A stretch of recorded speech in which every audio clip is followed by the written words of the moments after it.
Thank you for joining me and watching Binford Chronicles. Remember to like, share, and subscribe. Listen, today I wanted to inform you guys about the Conspiracy Club 101 that happens every second Thursday of the month at Filthy's. And John Karapi, that's his little baby there. And it's just been a great experience. A lot of people come out to talk about their conspiracies, what they have on their mind.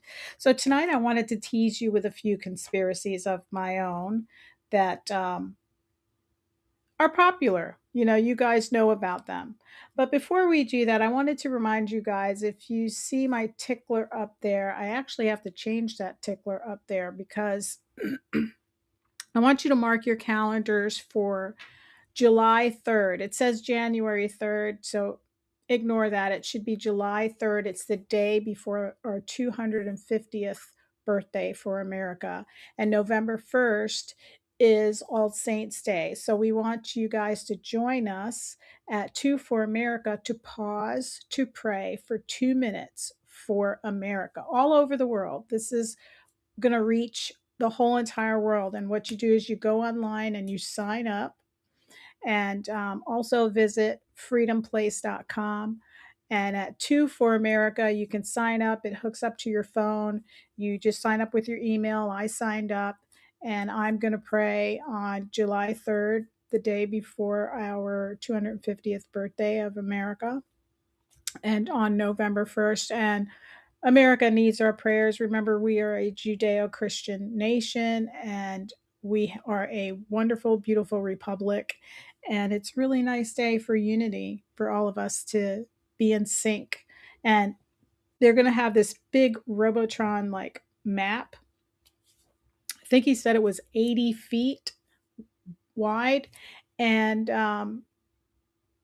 all of the countries will be on there. So this is reaching out far and wide. It's not just in the United States. So once you sign up, if you're the first person to sign up for your county or your city, it'll light up there. It'll light up in your city and your county. So hopefully the map will be lit up. So what I'm going to do is I'm going to take a break to show you this commercial, and it's going to introduce you to 2 for America. So let's go to that commercial. On July 3rd, for the first time, and on November 1st, we'll turn the lights on for every city so that every city with a person signed up will begin to light up the world, intending to pray 2 minutes for America.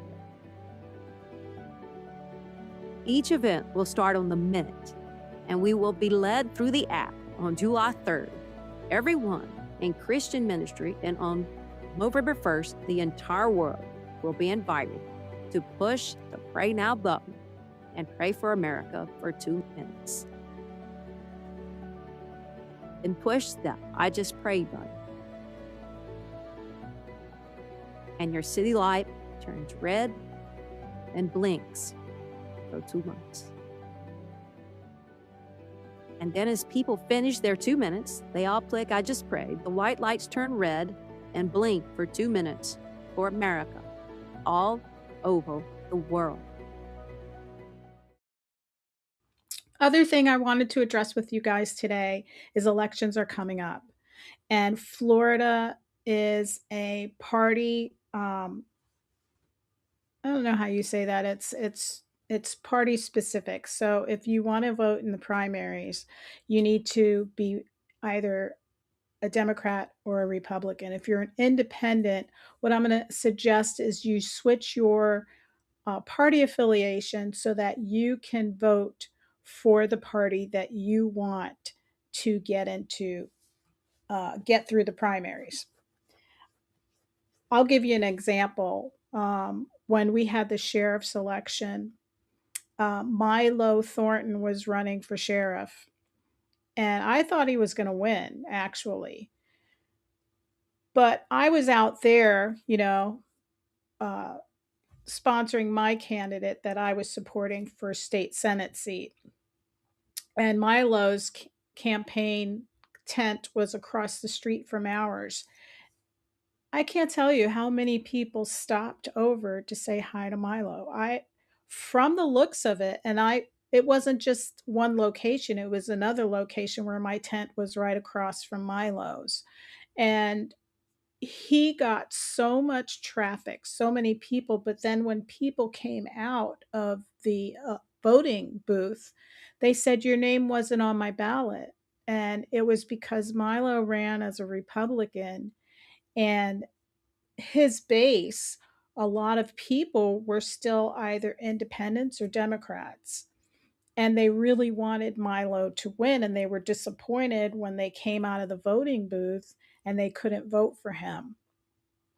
So, when you're in Florida, if you want to vote in the primaries, find out who your party is. I'm not going to tell you to vote Republican or vote Democrat, but find out who your candidate is associated with what party, and register for that party just for the primaries, because the primaries are really important, because that's what's going to push your candidate over the threshold.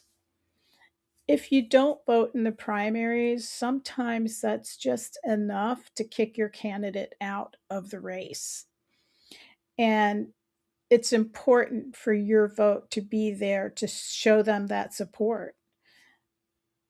We have a lot of grassroots candidates that are out there trying to run in races, and they're not winning those races because they can't get over the threshold, because people aren't voting in the primaries. And remember, if you're complaining about things in your county that you don't like and you're not voting in the primaries, well, that's on you. You can't complain and not participate.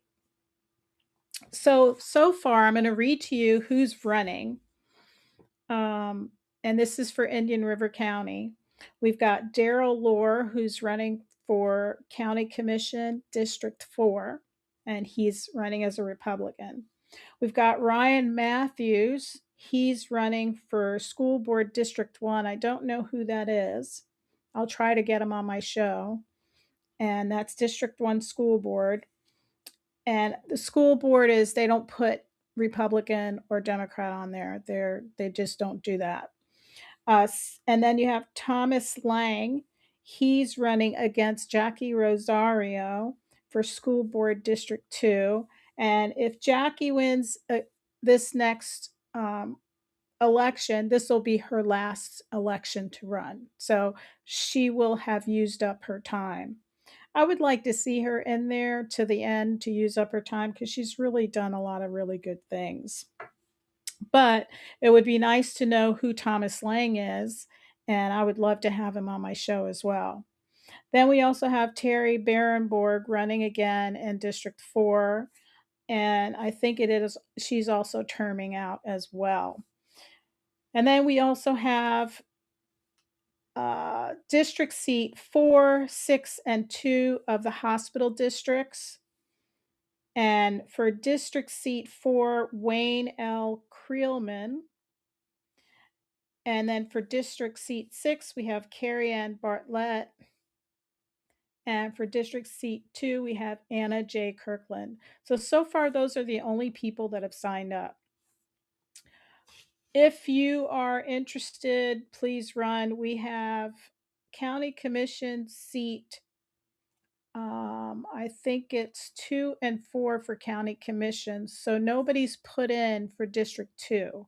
So there is a seat that should be available in District 2, which would be Flesher. So Joe Flesher, he's been in there for a long time, 20 years. Um, yeah, I want to say it's 20 years, something like that, right? So check that out. If you want to run, get your name on the ballot. District 2 is available. I don't think Flesher is going to run again. And District 4, Daryl Lohr is running. Now, if you're concerned about what's going on with Indian River County exploding into housing, and the urban service area exploding into housing, you need to be involved. You need to um, you need to go to the county commission meetings or listen to them. You know, I listen to them because they have them during the day. So I listen to them, and that kind of sucks because you can't really participate. You can call them and you can write to them and send them emails, which I do. I text them sometimes, or I send them emails, or I call. But because I've been able to reach them, you know, sometimes they give you a number where you can text at, and you know, it depends what kind of uh, communication that they decide to have with you. But I've been, because I ran for county commission, I guess they're okay with me having a text number to text them, or it's their business text number to set up appointments to interview with them. So that's how I get a hold of them. And but you really need to get involved. You know, if you're kind of like that one day, everybody went to the planning and zoning meeting. That's what they need to see. They need to see the people because it makes so much more of an impact on them visually. When they don't see you there, they don't, it doesn't mean anything. It's, you know, it's absence from the mind. So it's really important for them to see you guys there. So listen, August, I think it's August 18th. I'll have to get the exact day, but I want to say it's August 18th, um, which is the deadline to sign up to be able to vote in the primaries. I got to look that stuff up, but I just wanted to like give you a quick overview of what's coming up so far. Um, I'm going to have Chris Crawford. He was at the um, zoning and planning meeting when everybody went out there because they thought something was happening with uh, Muslims coming to Indian River County. We have we do have mosques in Indian River County, but this wasn't the case. I did some research on it and clarified that these guys were not Muslim. But what Chris Crawford is talking about is the do I have it here? The agricultural and rural districts, section 91106, and planned development district, that's 911.14. And I kind of printed them out, so I'm reading through these, and it talks, so you know, this one talks about providing a planned residential communities containing a variety of building arrangements and stuff like that. And Chris, he's pretty well versed in this, and we're going to have him on and talk to him about it, and I'm sure we're going to have questions. So I'd love for you guys to join us so that you can text in your questions in the comments and we can have Chris answer those. And Chris is going to be on February 13th. That's Friday. That's not this Friday, it's the following Friday. He'll be on at 7 p.m. And that's going to be a great conversation. I already talked to him earlier today, and we were just having a great conversation. I was asking him questions, and we were talking about, you know, uh, he grew up in Vero Beach, and then he went away for a while, and the things that he's seen in growth. You know, he's seen things that have changed here that were good and bad. So I really like the fact that he's been able to grow up here and see the change. It's kind of like my partners. My partners they grew up here. They were teenagers. They went to high school here, and they've seen the change. Where I grew up in New York City, so I come from a concrete background, and I don't like it. I love Vero Beach, you know, the way it is. And for me, smart growth means growing it in a sense where uh, the infrastructure keeps up with the family values. And right now, people need to be making a six-figure salary. They need to be making $125,000 a year to pretty much be able to survive here, and but that's everywhere in the nation. I think that's partly because so many tracts of land, farmland, lands that are being purchased by contractors, and the contractors are selling these properties. They're building them, making them high density, and charging a lot of money for, you know, homes that aren't even gonna last decades. Like, I came from New York City, and I was telling my husband the other day, whatever happened to the old brick and mortar homes? That's what we need. If you go to New York, where I came from, which I don't ever wanna live there, those buildings have been around for so long. I mean, they're solidly built, and that's what we need here in Florida. We need solid built buildings, and I was kinda mentioning to Chris, when I say brick and mortar, I mean a a place to live, you know?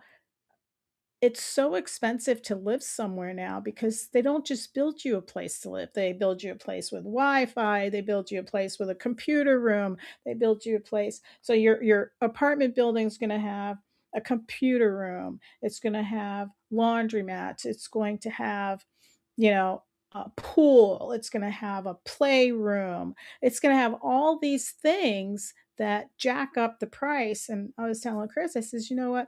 We need to go back to the brick and mortar where if you can afford to join a gym, go pay for it.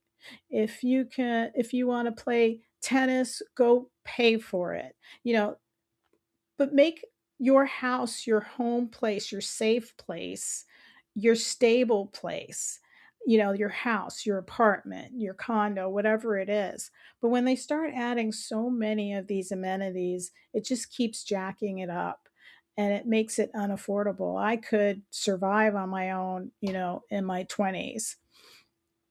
Nowadays, we're still helping our kids out. It's not a choice. It's not because they're not capable, mentally or emotionally. It's because financially it's killing them. And then, I also mentioned to him, I says, "Yeah, it's a number of things. If you go to college and you pick up a profession that you're gonna be good at and you get your master's degree, your interest rate on your college loan is like, I think my daughter's was like 6.5%, 7%. It's so high that they can't even pay the interest, is the point I'm making." So there was a lot of, discussion that we had, and, that's why I'm looking forward to having him on Friday, because we can talk about all of these things that are concerning you guys here in Indian River County and across the United States. It's not just happening here in Florida, it's happening in New York, it's happening in Colorado, it's happening in North Carolina, it's happening in Alabama. It's spreading throughout the United States, and it's really hurting us. And on top of that, we have, the things that are happening, like in Minneapolis, finding out about the fraud, or the other situation where we have here in Indian River County. Why are, after we see all this fraud and the NGOs that are taking advantage of the taxpayer monies, I'm wondering, well, why do we pay over $4 million to NGOs here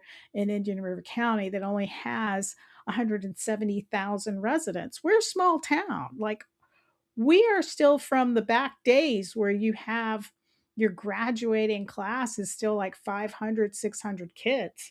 We don't have like 1,000 kids in our high school graduating every year. So we're a small town. And those it's I'm just sharing some little bits and pieces of things that came to mind that we were talking about, because I know this is a concern for you guys too. And it's just authentic conversation about concerns, about ideas, about, okay, so how do we look at this? Talk about smart cities, what's the benefit, what's the not the benefit, why don't we like them, where do we want them, are they good for Indian River County? Or are they bad for, and where do we want Indian River County to go? How do we want it to grow? It's a retirement community. Will it always be a retirement community? How is that going to benefit us if people just keep moving here and there's really no economic infrastructure that supports good paying jobs? My daughter's never coming back to Indian River County to live here full time because there's no jobs here. Um, so those are the great conversations that we're going to be having. So let's move on to the conspiracy teaser that I've got set up for you guys, because John Karapi has started the Conspiracy Club 101, and Mike Bolak, our IRC Media, sets it up for him every Thursday. No, stop. Every second Thursday of the month. So not this Thursday, which is today. It'll be next Thursday at Filthy's from 6 to 8 p.m. And uh, there'll be merchandise there, t-shirts, Conspiracy Club 101 t-shirts, and they're colorful, they're great. I want to get one. So be there next Thursday at 6 o'clock. And if you hang out after the club, after we shut it down, they have karaoke. So if you want to sing, you can do that too. But bring your conspiracies. So let's look at these teasers to get you started just for this evening, and then we'll close it out. We just watched an extraordinary press conference from the FBI and local authorities in Tucson, Arizona, in connection with the disappearance of Savannah Guthrie's mother, Nancy Guthrie. There have been several new items released by the police and the FBI there that were not out in the public before. Okay, I'm just going to give you a couple off the top of my head, and then we're going to go through them and the sound bites with our panel in 1 second. He's offered more details on the timeline. Okay, so for the first time, we heard that the doorbell camera disconnected at 1:47 a.m. We knew that Nancy was dropped back off at her home around 9:45 p.m. on Saturday night. Now they have it down to 9:48 to 9:50 because they saw that the garage door, there's a timer on it, I guess, was opened at 9:48 and it was closed at 9:50. So that, we believe, is when she got back home. Then he told us for the first time at 1:47 a.m., the doorbell camera disconnected. Boom. That's the beginning of the crime. That's obviously what he's trying to tell us. Tornadoes are destroying towns, wildfires burning forests, tsunamis swallowing up cities, and hurricanes gaining strength like never before. Is it the hand of God, just bad luck, or something far more sinister going on behind the scenes? They say it's climate change, but is that just what they want you to believe?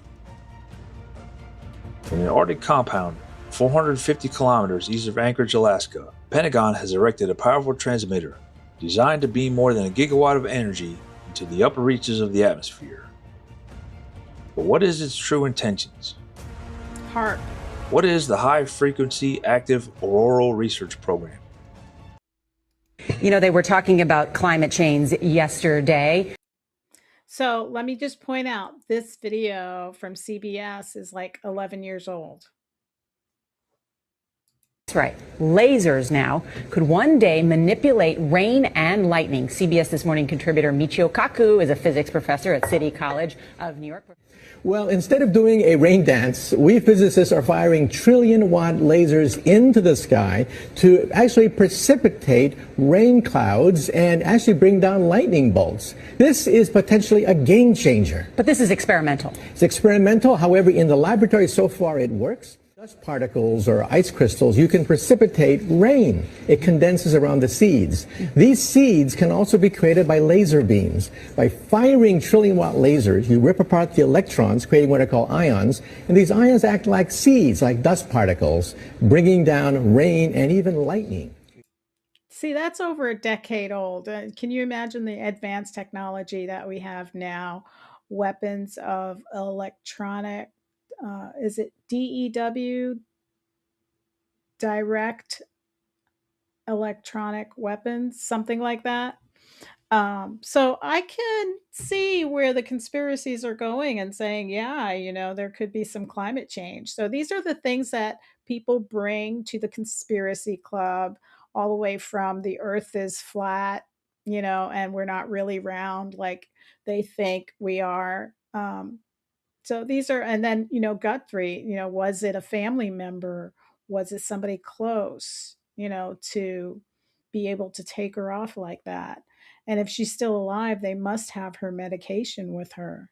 God bless the woman. It's such a sad case, but there is a conspiracy there. So let's see what else Megyn Kelly has for us. I love Megyn Kelly, by the way. I think she's a great journalist. And commentator. So let's check it out.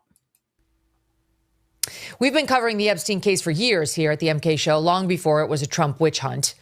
And many of the names surfacing in these emails that are hitting the public eye are familiar to us. Given that Epstein is back in the news, we thought now would be the perfect time to bring you an update on a story we first told you about nearly 2 years ago. You may remember way back in January 2024, I said something on this show that went viral. I said I believed we would be hearing from Jeffrey Epstein directly sometime soon. But we're not done with Jeffrey Epstein. I can tell you that for a fact. Can't tell you how I know, but I can tell you for a fact we're going to hear a lot more about Jeffrey Epstein in the coming year. And you may be even hearing from him directly. I remember this very clearly. I remember when this happened, but I didn't hear the rest of that, and because she didn't share it. So this is a great conspiracy. But what do you think after you hear this part? More on that as I'm allowed to tell you. I later clarified, because some people misunderstood, that I was not implying Epstein was still alive. Just that I knew there were tapes of the man, and I had reason to believe they would be made public soon. And the reason I knew that was I've heard some of them.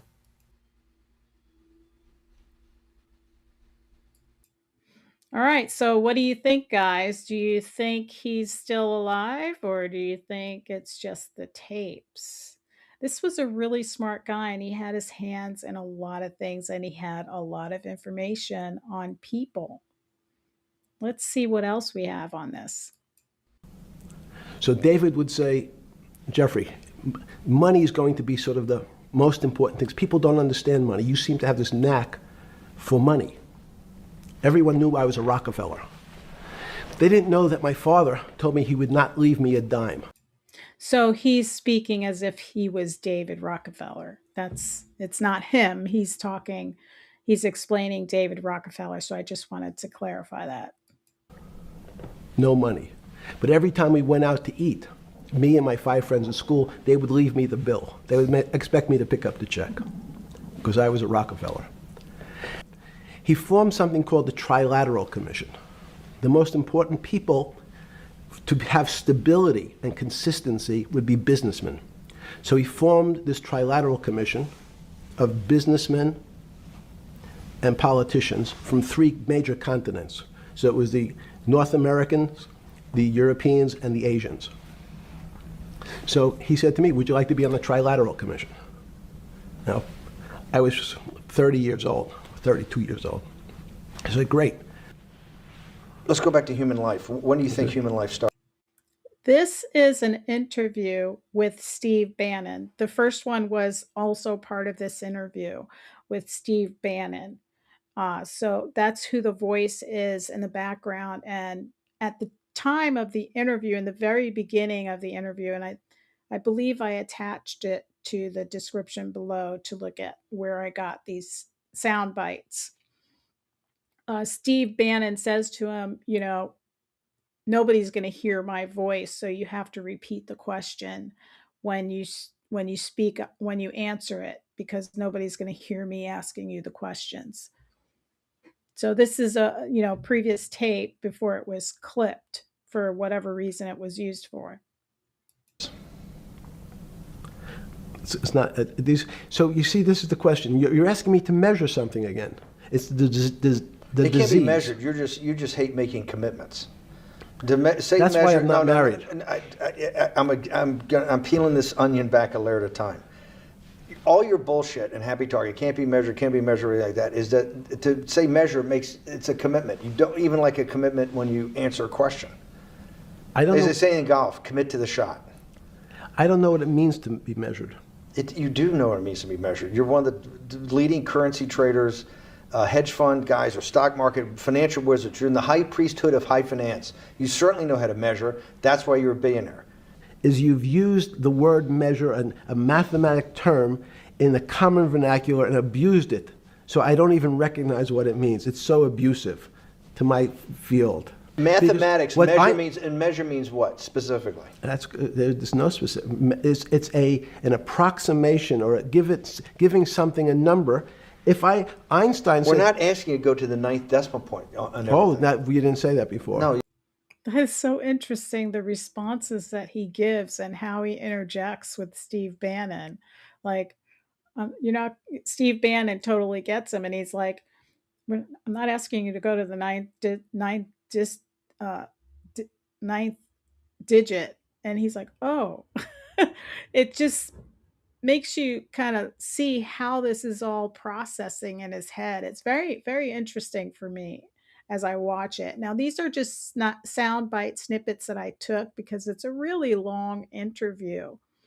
But I thought it was very interesting because we all have our conspiracies about whether he's still alive, whether there's like a doppelganger that took his place, and I find this interview very, very interesting.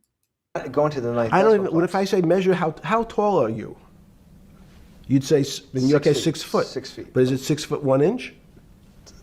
Give or take, it's between 5'11" and 6 feet. But what's that? But I want. So the question is, I want an accurate. I got Zeno's paradox. I don't even know what it means to measure you. Am I measuring the top of your hair, the top of your skull, the finer, the more. You're being rabbinical. Is your money dirty money? If you live. I just asked a question. Is your money dirty money? No, it's not. So in fact. Why is it not dirty money? Because I earned it. But you earned it. I earned it legally. We went back to this before. You earned it. You earned it, advising the worst people in the world, right? That do enormous bad things, and just to make more money. So, instead of asking me the question, should you take the money? Because I think it's a legitimate question. You think it's a legitimate question? Yes, no question. Because I think ethics is always a complicated subject.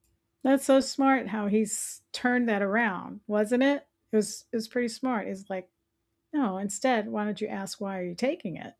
But I can tell you that with the money I gave to help try to eradicate polio in Pakistan and India, instead of asking me whether that money should be given to these children for vaccines, I think you might want to ask their mothers who received the vaccine, who know their child now won't get polio, and ask them if Epstein should have helped these people with their money. If we walked in, you're a mathematician. If we walked into that clinic where they're giving that money out to these people that are in the most dire straits of poverty and sickness, and told them that the money was coming from class 3 sexual predator?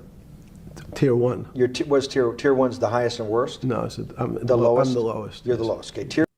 How did he pull those strings? I mean, this guy is so connected and so powerful.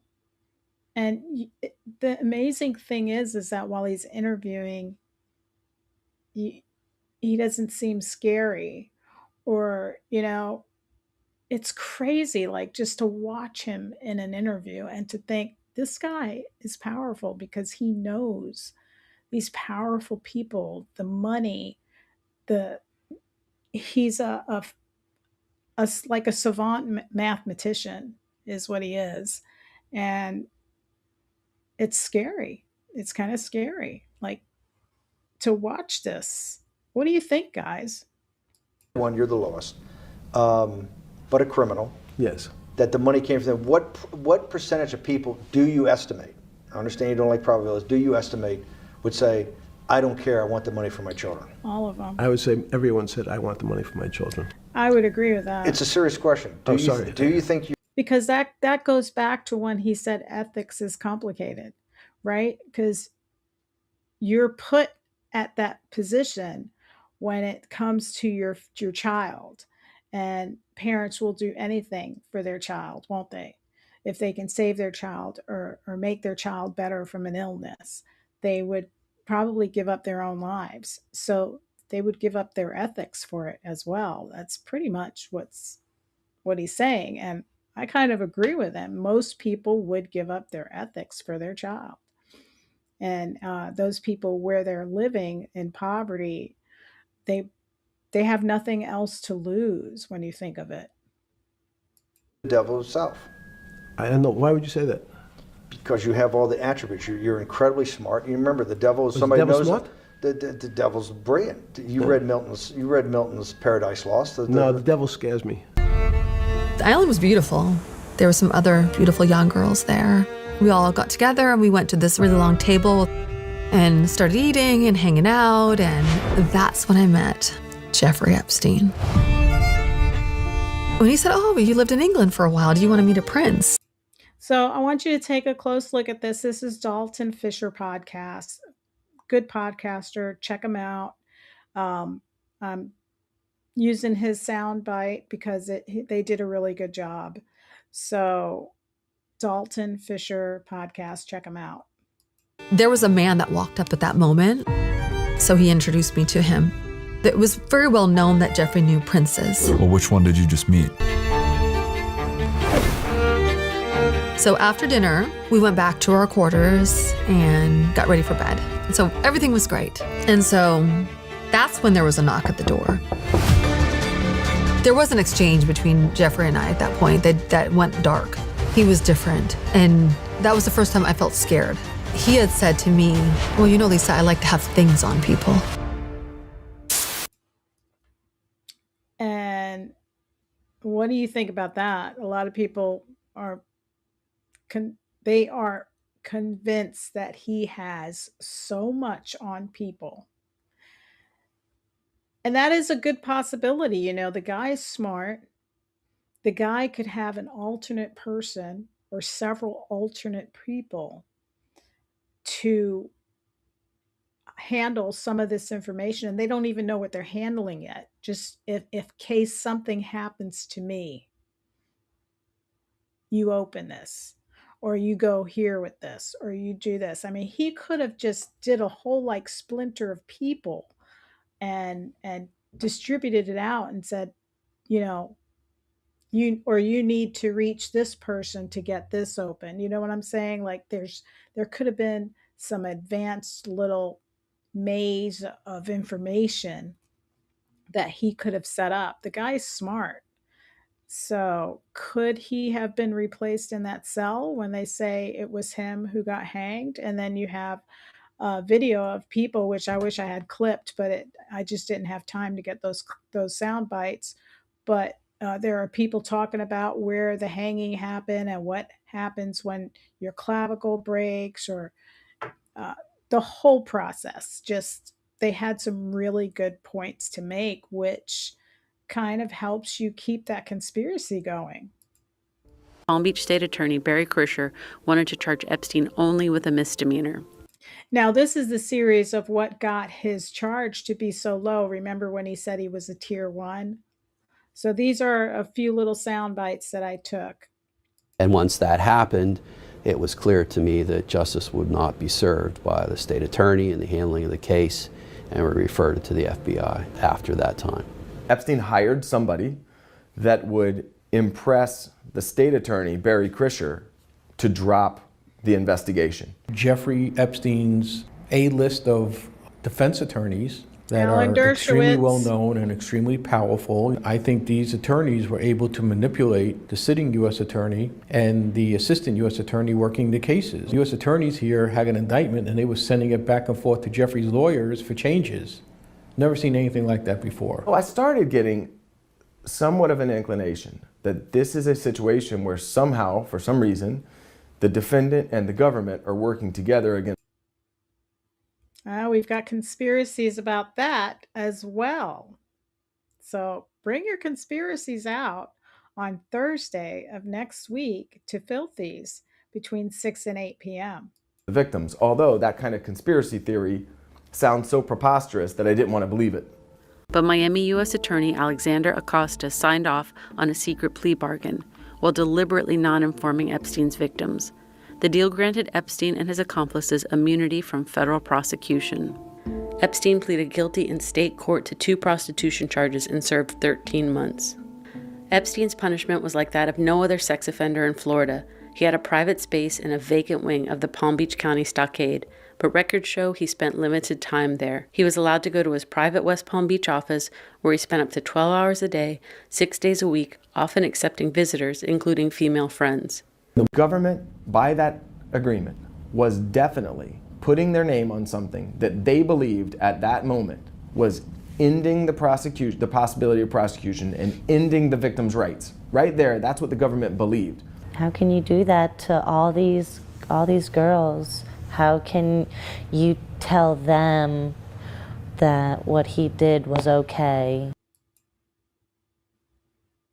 Amazing. And so the story goes on. This is a story that is never going away. And the conspiracy theories are out there. So listen, we've got a place for you to talk about whatever conspiracy theory you have and you want to share. Join John Karapi at Filthy's on Thursday from 6 to 8 p.m. for the Conspiracy Club 101. IRC Media will be there to set it up. John Karapi will be there. And remember, come on in, sign up. He's going to have merch for you. Get a shirt. The shirts look great. I love them. I can't wait to get mine. Well, anyway, have a good evening. Remember to subscribe, share, like, get on tomorrow because IRC Media is bringing you the board report every Friday at 7 p.m. Tomorrow we'll be on at 7 p.m. Join us at the board report. Go to ircmedia.net if you want to see our other podcasters under the IRC umbrella. Remember to visit TGI Now podcast, To the Point podcast, and Binford Chronicles. We're all partners of IRC Media, and we all have our own podcasts. Just like today, I'm broadcasting on Binford Chronicles. But tomorrow, you'll see me on the board report, and I hope we'll see you there as well. Have a great evening. Thank you for joining me, and we'll see you soon. We're going to stop the whole world for 2 minutes. Twice. 2 different moments. 2 historical moments. First, we will gather everyone in Christian ministry, from the pastors to the janitors, in every church and ministry from the 194 nations to pray for America, all at the same moment in time, for the first time ever, on July 3rd, on the eve of America's 250th birthday. To then kick off the global sign-up of 2 billion believers led through the unique app technology for one singular global moment of awakening on November 1st, 2026, All Saints Day, a Sunday, 2 days before America's elections. The global Christian ministry leaders and servants leading the world to a seminal moment in American history. The moment the entire world stops to pay America back by praying.